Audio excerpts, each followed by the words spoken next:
DC pinjol legal maupun ilegal kok pada nggak kapok sih sebar data? Kok hobi banget sebar data dan apa sih yang harus kita lakukan untuk mengatasi masalah sebar data berikut ini?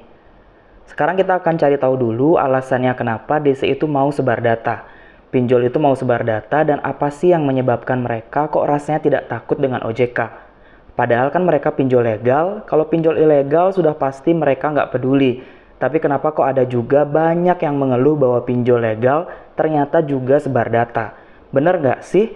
Dan kenapa hal ini bisa terjadi? Ngomong-ngomong soal sebar data itu luas teman-teman. Apakah sebar data ini masih dalam kategori memfitnah kalian? Dalam kategori untuk membuat malu kalian bahwa kalian ketahuan ngutang di mana-mana?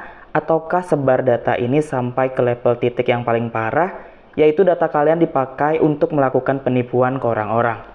Kok bisa sih pinjol itu sebar data? Pertama-tama yang harus kalian pahami, biasanya oknum-oknum DC pinjol yang nakal ini, mereka itu tidak pernah menyebutkan bahwa mereka dari aplikasi pinjol mana.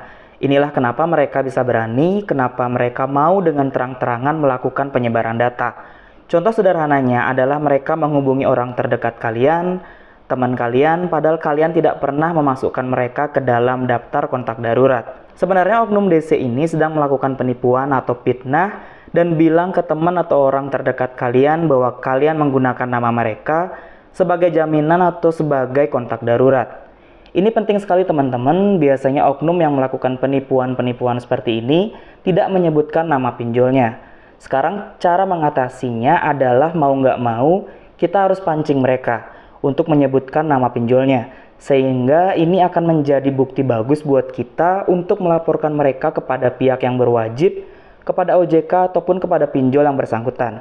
Karena kita tahu orang-orang tim penagihan ini rata-rata orang dari pihak perusahaan luar atau pihak ketiga yang mengurusi soal penagihan-penagihan hutang.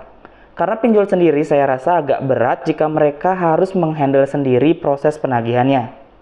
Hampir sebagian menggunakan jasa pihak ketiga karena kalau ada kesalahan, ada pelanggaran-pelanggaran, paling yang kena pihak ketiga dulu, baru pinjolnya. Setidaknya pihak ketiga ini akan menjadi tameng bagi mereka teman-teman. Oke, segitu dulu video kali ini. Semoga bisa menjawab pertanyaan teman-teman. Mohon maaf jika ada salah-salah kata. Terima kasih.